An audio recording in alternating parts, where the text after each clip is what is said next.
Right sir. ఇక భారతరత్న ఎవరికి ఇస్తారు అనేది పెద్ద చర్చ జరుగుతోంది సార్. చాలా రాజకీయ పార్టీలు డిమాండ్స్ వినిపిస్తూ ఉన్నాయి. ఉదాహరణకు శివసేన యుబేట నుంచి సంజయ్ రౌత్ డిమాండ్ చేస్తూ ఉన్నారు, బాల్ థాకరేకి ఇవ్వాలి అని చెప్పి. దేశం అంతా డిమాండ్ చేస్తోంది. చాలా సినీ ప్రముఖులు, సెలబ్రిటీలు, ప్రజలు కూడా రతన్ టాటాకి భారతరత్న ఇవ్వాలి అని చెప్పి. అండ్ రీసెంట్గా జరిగిన ఒక కార్యక్రమంలో ఆంధ్రప్రదేశ్ ముఖ్యమంత్రి చంద్రబాబు నాయుడు గారు కూడా డిమాండ్ చేశారు sir. AP would fight for the award of Bharat Ratna to former chief minister NT Ramarao అని చెప్పేసి. సో ఈ భారతరత్న ఎవరికి దక్కే అవకాశం ఉందంటే స్పెక్యులేషన్ కాదు, బట్ అంటే భారత్ని ఎవరికి దక్కుతుంది అంటే బీజేపీకి రాజకీయంగా ఎవరికి ఇస్తే ఉపయోగమో వాళ్ళకి దక్కుతుంది. ఎందుకు ఉదాహరణ ఏంటి, మీరు ఎలా చెప్తున్నారు సార్ అనండి. లాస్ట్ టైం భారత్ని ఎవరికి ఇచ్చారు, మీరు ఎవరికి ఇచ్చా లెక్క తీయండి. కర్పూరి ఠాకూర్కి ఇచ్చారు. కర్పూరి ఠాకూర్కి ఇవ్వడం కరెక్టే, డెఫినెట్గా కరెక్ట్. ఎందుకంటే ఆయన సామాజిక న్యాయానికి ప్రతీక. అత్యంత అణగారిన కులంలో పుట్టి ఒక రాష్ట్రానికి ముఖ్యమంత్రిగా ఒక మోస్ట్ బ్యాక్వర్డ్ కమ్యూనిటీస్ పొలిటికల్ కాన్షియస్నెస్కు సింబల్గా ఉన్నాడు. అందువల్ల కర్పూరి ఠాకూర్ ఇవ్వడానికి అభ్యంతరం కాదు. కానీ ఎందుకు ఇచ్చారు, నితీష్ కుమార్ను ఇండియా కూటమి నుంచి ఎన్డీఏలోకి రప్పించుకోవడానికి ఇచ్చారు. అది అభ్యంతరం. కర్పూరి ఠాకూర్ ఇవ్వడం అభ్యంతరం కాదు. తర్వాత ఇంకెవరికి ఇచ్చారు, చరణ్ సింగ్కి ఇచ్చారు. చరణ్ సింగ్ రైతు ఉద్యమ నేత, కేంద్ర భారత మాజీ ప్రధానమంత్రి, హోంమంత్రిగా పనిచేశాడు, అగ్రికల్చర్ మినిస్టర్గా పనిచేశాడు, ఒక సీనియర్ రాజకీయవేత్త, రైతు నాయకుడు. చరణ్ సింగ్కి ఇవ్వడానికి అభ్యంతరం ఏం లేదు. కానీ ఏం జరిగింది, చరణ్ సింగ్కి ఇవ్వడం ఎందుకు ఇచ్చారు, ఇండియన్ అజిత్ సింగ్ అంటే చరణ్ సింగ్ కుమారుడు నాయకత్వం, ఇప్పుడు ఆయన మనమడు జయంత్ సింగ్ నాయకత్వంలో ఉన్న రాష్ట్రీయ లోక్దల్ ఇండియా కూటమిలో భాగస్వామి. రైతు ఉద్యమాల వల్ల ప్రభుత్వానికి జాట్ ఫార్మర్స్లో భారతీయ జనతా పార్టీ పట్ల వ్యతిరేకత ఉంది.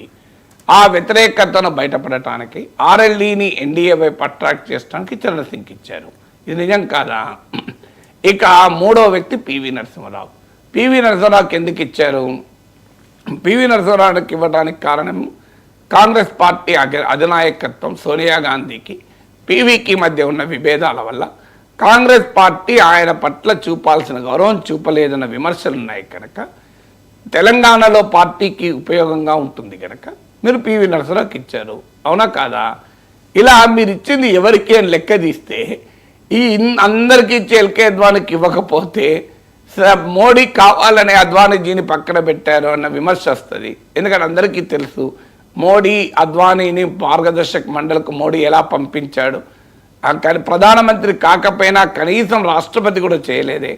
ఎల్కే అద్వానీ రథయాత్ర వల్లనే కదా బీజేపీ ఈ స్థాయికి వచ్చింది. రెండు సీట్ల నుంచి 200 సీట్లకు వచ్చింది.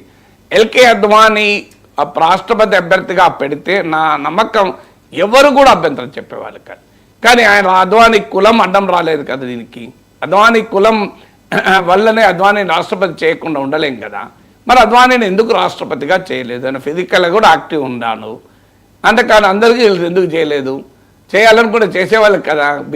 బీజేపీ ప్రతిపాదిస్తే అద్వానీని ప్రతిపక్షాలు కూడా మద్దతు ఇచ్చాయి. ఆయన పట్ల గౌరవం ఉంది అందరికీ. సైద్ధాంతికంగా ఎన్ని భేదాలున్నా పీపుల్ రెస్పెక్టెడ్ ఎల్కే అద్వానీ. ఆయన ఎందుకు చేయలేదు అద్వానీని? అందువల్ల అలాంటి అద్వానీకి ఇక భారతరత్న కూడా ఇవ్వకపోతే సంఘ్ పరివార్లో తీవ్రమైన వ్యతిరేకత వచ్చే ప్రమాదం ఉంది ఒక శ్రేణుల్లో. అందువల్ల అద్వానీకి ఇచ్చారు. ఇది నిజం కాదా ఇవన్నీ? సో అందువల్ల లాస్ట్ టైం భారతరత్న ఇచ్చిన వాళ్ళలో అన్ని రాజకీయ కారణాలతోనే ఇచ్చారు. ఒక ఎంఎస్ స్వామినాథన్కి ఇచ్చారు, ఆయన స్థాయిని ఇచ్చారు. డెఫినెట్గా ఒక విషయాన్ని మనం ఒప్పుకోవాలి. నరేంద్ర మోడీ ప్రైమ్ మినిస్టర్ అయ్యాక పద్మ అవార్డులో ఒక మార్పేత వచ్చింది. ఆ మార్పు ఏంటంటే అన్సంగ్ హీరోస్ కూడా ఇవ్వడం మొదలైంది. చెట్టరామయ్యకు, మొగలయ్యలకు వచ్చింది. దాన్ని మనం ఆహ్వానించాలి. కానీ అదే సమయంలో పొలిటికల్ బ్యాక్గ్రౌండ్ లేకుండా ఈ అవార్డులు ఇవ్వడం లేదు. అది కూడా నిజం. అందువల్ల భారతరత్న దానికి ఉదాహరణ. సో ఈ గత ఏడాది భారతరత్నలో ఉన్న రాజకీయ డైమెన్షన్ను మనం అర్థం చేసుకున్నాక ఇప్పుడు ఎలా ఉంటుంది భారతరత్న ఎవరికి ఇవ్వచ్చు అనే క్వశ్చన్ వస్తుంది. ఎవరికి ఇవ్వచ్చు అన్నప్పుడు ఇప్పుడు మీరు ఆల్రెడీ కొన్ని పేర్లు చెప్పారు ఎవరికి ఇవ్వటానికి అవకాశం ఉంది అని. శివసేన నాయకుడు బాల్ ఠాకరేకి ఇవ్వాలి అని ఒక డిమాండు శివసేన వర్గాలను చేస్తుంది. బీజేపీకి అక్కడ ఉద్ధవ్ ఠాకరేని ఫినిష్ చేసి ఏక్నాథ్ షిండే నాయకత్వంలోని శివసేన నిలబెట్టడానికి హిందుత్వ ఐకాన్ కూడా అయిన బాలాసాహెబ్ థాక్రే ఒక అవకాశం. రెండవ అవకాశం ఏంటంటే ఈవెన్ మన్మోహన్ సింగ్ భారత ప్రధానమంత్రిగా ఆర్థిక సంస్కరణల విధాతగా ఆయనకున్న పేరు, ఒక పెద్ద కార్పొరేట్ ఇండియాలో ఆయన పట్ల ఉన్న గౌరవము, మిడిల్ క్లాస్లో ఆయన పట్ల ఉన్న ప్రత్యేక అభిమానము, కాంగ్రెస్ పార్టీ డిమాండ్ చేయడమే కాకుండా ఎన్డీఏలోని కొన్ని భాగస్వామ్య పక్షాలు కూడా డిమాండ్ చేస్తున్నాయి. అందులో మన్మోహన్ సింగ్ పేరు వినబడుతోంది. తర్వాత ఇటీవల కాలంలో అంబేద్కర్ నన్ను అమిత్ షా అవమానించాడు, రాజ్యాంగాన్ని మారుస్తున్నారు, రిజర్వేషన్లను ఎత్తివేస్తున్నారు, అణగారిన కులాల్లో తీవ్రమైన అనుమానాలకు ప్రతిపక్షాల క్యాంపెయిన్ కారణమైంది. అందువల్ల కన్షీరామ్కి ఇవ్వవచ్చు అని కూడా, ఎందుకంటే ఆల్రెడీ బహుజన్ సమాజ్ పార్టీ దాదాపు న్యూట్రలైజ్ అయిపోయింది, బీజేపీ వ్యతిరేక వైఖరి ఎక్కడా తీసుకోవడం లేదు. ఇక బీజేపీతో రేపు ఉత్తరప్రదేశ్ ఎలక్షన్లో పూర్తిగా కలిసిపోవడానికి కూడా ఒక ప్రాతిపదికగా కన్షీరామ్ కనుక ఇస్తే, చరణ్ సింగ్కి ఇస్తే ఆర్ఎల్డి, కర్పూరి ఠాకూర్కి ఇస్తే జేడీఎస్ ఇచ్చినట్లు మారే అవకాశం ఉంది. ఒక అవకాశం కన్షీరామ్ పేరు. తర్వాత యూపీ ఎలక్షన్స్ ఉన్నాయి కనుక ఫ్యూచర్లో ములాయం సింగ్ యాదవ్ పేరు కూడా వినబడుతుంది. ఆయన అఖిలేష్ యాదవ్ తండ్రిగానే కాదు, ఎందుకంటే చివరి దశలో అఖిలేష్ యాదవ్కు సమర్థించడే ములాయం సింగ్ యాదవ్, అఖిలేష్ యాదవ్ బాబాయి, ఆయన తమ్ముడైన శివపాల్ యాదవ్కు మద్దతు ఇచ్చాడు. ములాయం సింగ్ యాదవ్కు ఓబీసీ వర్గాల్లోని ఇమేజ్ రీత్యా ములాయం సింగ్ యాదవ్ పేరు వినబడుతుంది. అదే కాకుండా దేశంలో సామాజిక న్యాయానికి ఒక ఐకాన్గా ఉన్న అంబేద్కర్ తర్వాత అంతటి పేరుగా జ్యోతిరావు పూలే, సావిత్రిబాయి పూలే పేర్లు చెప్తున్నారు. ఈవెన్ వాళ్ళ పేర్లు కూడా వినబడుతున్నాయి ఇవ్వచ్చేమో అని. సో అది అంత వెనక్కిపోయి కనుక ఇవ్వాలి అనుకుంటే, సో అందువల్ల ఇలా చాలా పేర్లు వినబడుతున్నాయి.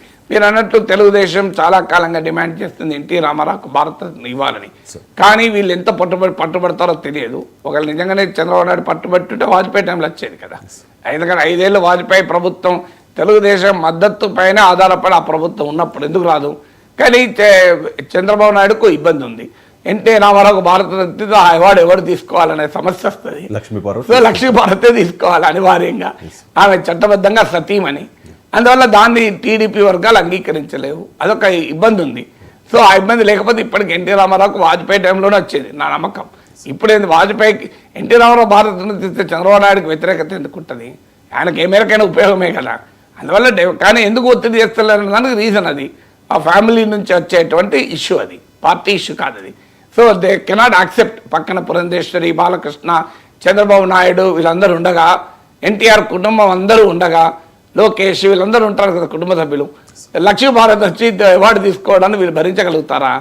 సో అందువల్ల ఆ ఛాలెంజెస్ ఉన్నాయి. సో అందువల్ల ఇందులో పొలిటికల్ ఓవర్టోన్ చాలా ఉన్నాయి. ఎవరికి ఇవ్వాలి అన్నప్పుడు రతన్ టాటాకి ఇవ్వాలి అని, ఎందుకంటే పారిశ్రామిక దిగ్గజం ఇటీవల మరణించారు. రతన్ టాటా పేరు కూడా వినపడుతుంది. ఎందుకంటే ఆయన ఇదివరకు నార్మల్గా భారత్న ఒక్కరికి ఇచ్చేవాళ్ళు, ఈ మధ్య కాలంలో భారత్న కూడా ఒక ప్యాకేజ్ అయిపోయింది, 4గురికి 5గురికి ఇవ్వడం అనేది కొత్త పేషన్ అయిపోయింది. ఇప్పుడు ఇచ్చేవాళ్ళు కాదు, సాధారణంగా భారతరత్న అనేక సంవత్సరాలు ఇవ్వకపోయేవాళ్ళు, దొరికితే తప్ప ఇవ్వాల్సిన పరిస్థితి తప్ప ఇచ్చేవాళ్ళు కాదు.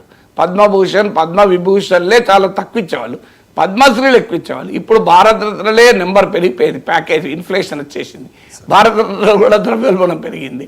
అందువల్ల బహుశా రాజకీయ క్యాలిక్యులేషన్లు వేసుకుంటారు, రేపు రాబోయే ఎన్నికలు ఇప్పుడు ఎవరికి ఇస్తే బీజేపీకి పొలిటికల్గా కలిసి వస్తుంది, ఎవరి ఇమేజ్ వల్ల బీజేపీకి అడ్వాంటేజ్ అవుతామని చూసుకుంటారు, ఆ ప్లస్లు మైనస్లు చూసుకొని ఇస్తారు.